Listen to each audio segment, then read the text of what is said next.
Welcome to the deep dive.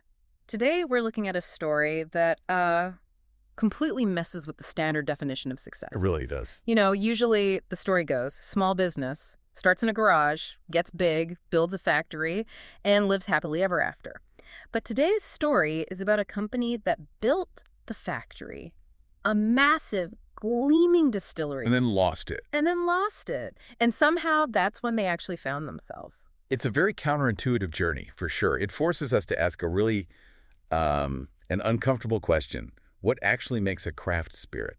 Is it the copper stills and the brick walls? Or is it something else? The philosophy, the taste? Exactly. The philosophy behind the liquid itself. It's the ship of Theseus paradox, but for booze. Hmm. Now, before we get into that philosophical mire, we need to acknowledge where all this great intel is from.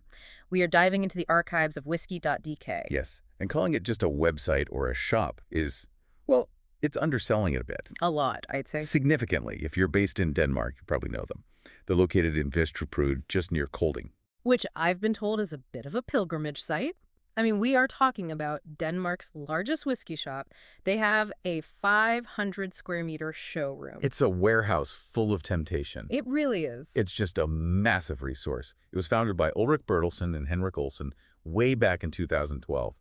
And they aren't just shifting boxes, They've won the Gazelle Prize multiple times. And for anyone who doesn't follow Danish business awards, that's a serious nod. It's for high-growth companies. They know their stuff. They absolutely know the market inside and out. And the story they've highlighted for us today is about Walsh Whiskey.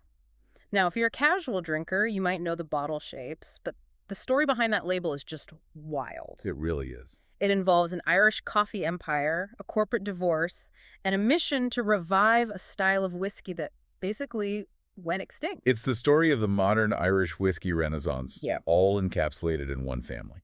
Okay, but let's rewind, because we aren't starting in a distillery. We're starting in a kitchen. It's 1999. The dot-com bubble is about to burst. Everyone's worried about Y2K.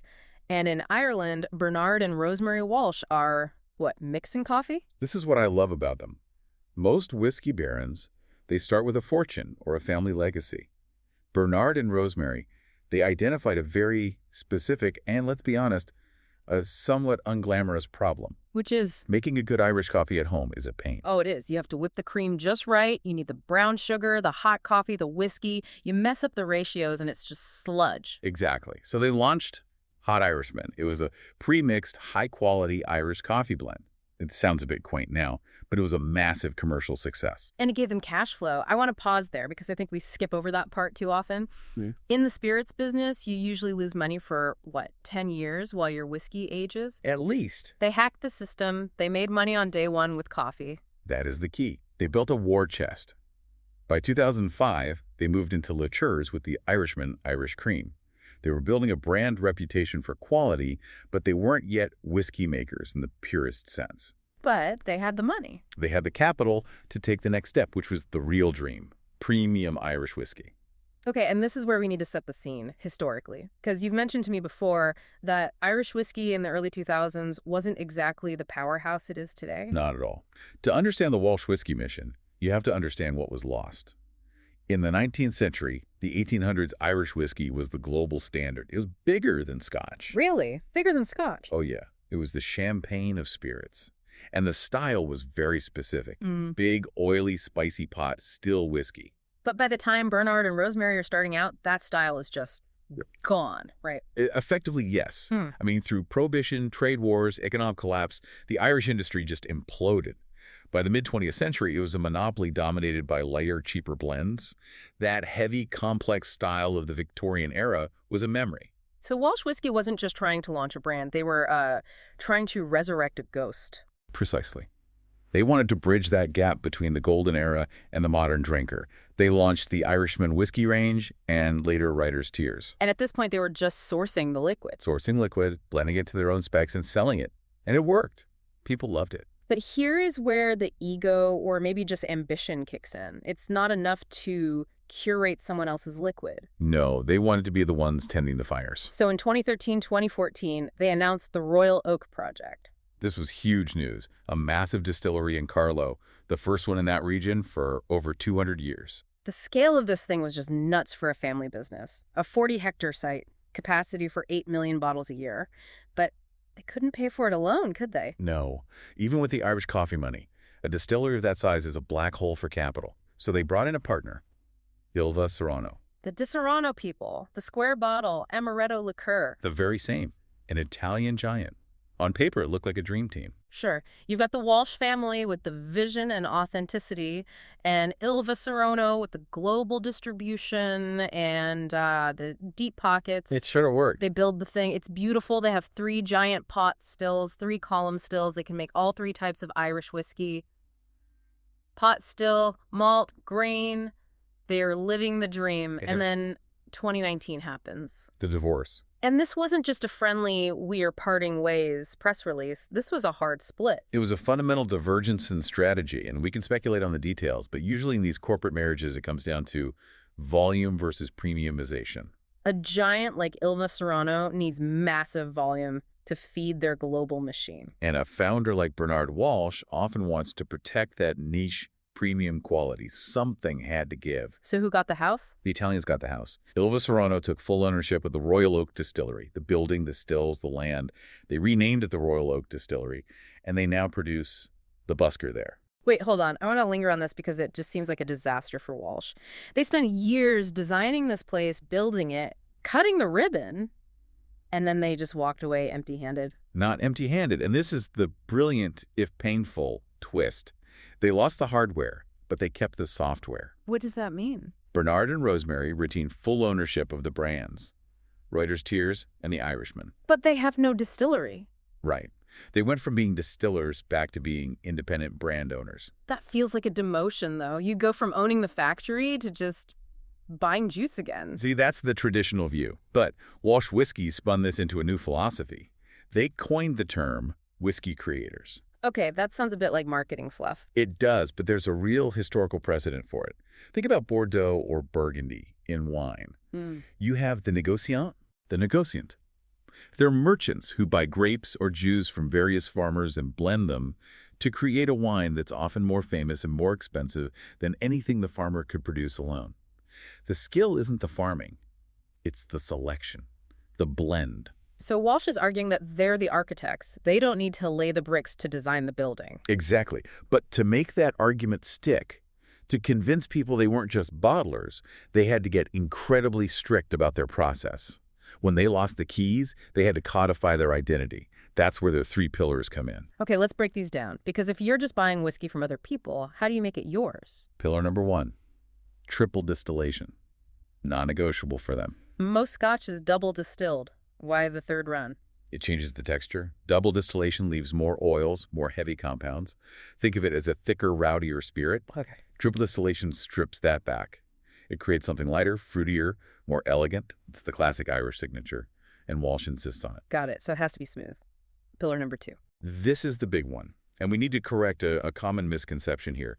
Pillar 2 is their dedication to pot still whiskey. Right. And I think a lot of people hear pot still and just think, oh, it's made in a pot still. But that's not what it means in Ireland, is it? No, and this is crucial. In Scotland, single malt means 100% malted barley made in a pot still. In Ireland, single pot still is a specific legal definition. It means you use a mash bill of malted barley, A&D, unmalted green barley. Unmalted barley. Isn't that just raw grain? It is.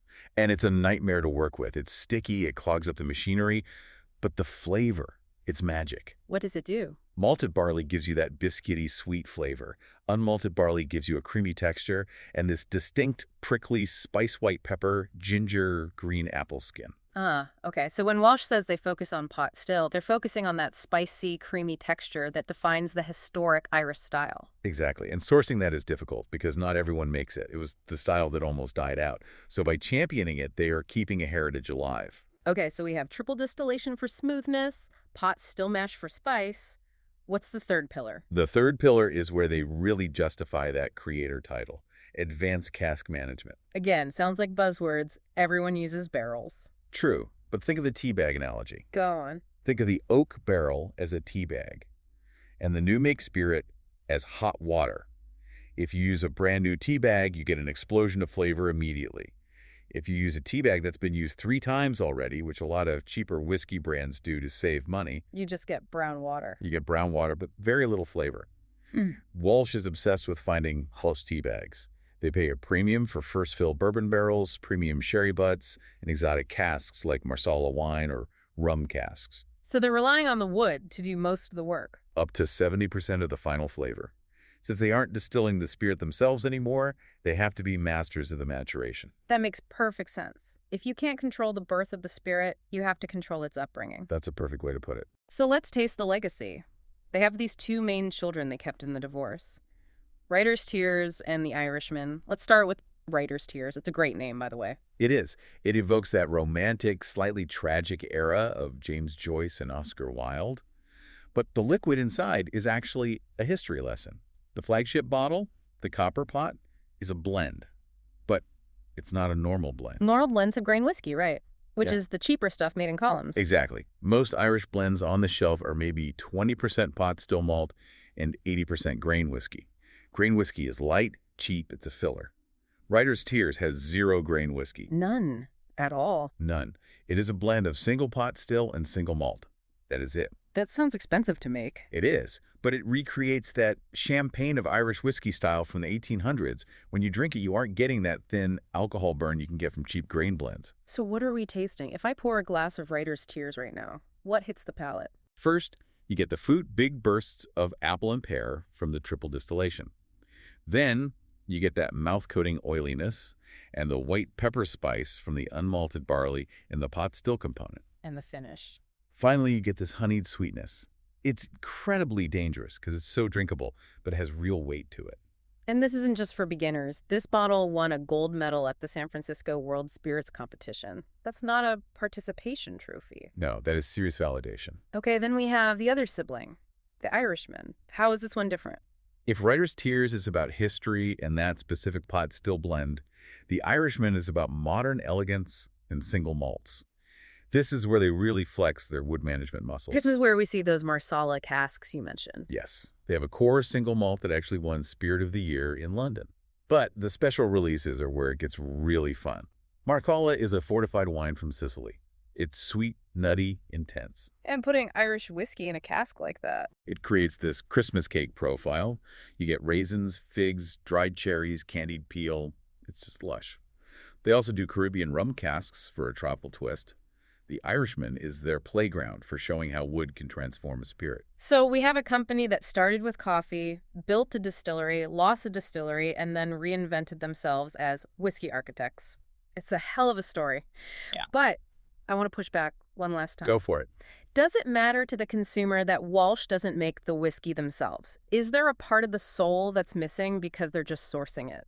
That is the ultimate question of the craft movement, isn't it? But look at the results. By sourcing, Walsh isn't tied to the output of one specific set of stills. They can curate the best distillates from across Ireland. So if a batch from Distillery A isn't up to scratch... They don't buy it. If they own the distillery, they'd be forced to bottle it to pay the bills. That's an interesting point. Independence gives them the luxury of rejection.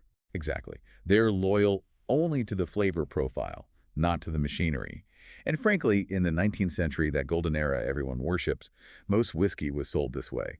Bonders and merchants bought spirits from distillers and blended them. In a way, Walsh whiskey is more historically authentic. That is a fascinating flip of the narrative. We tend to obsess over grain to glass, but maybe glass to palate is what actually matters. I think so. They proved that a family-run business can survive a corporate collision with a giant and come out the other side with their identity intact. That's resilience. And delicious resilience at that. So let's wrap this up. We've gone from 1999 kitchen tables to 2024 global awards.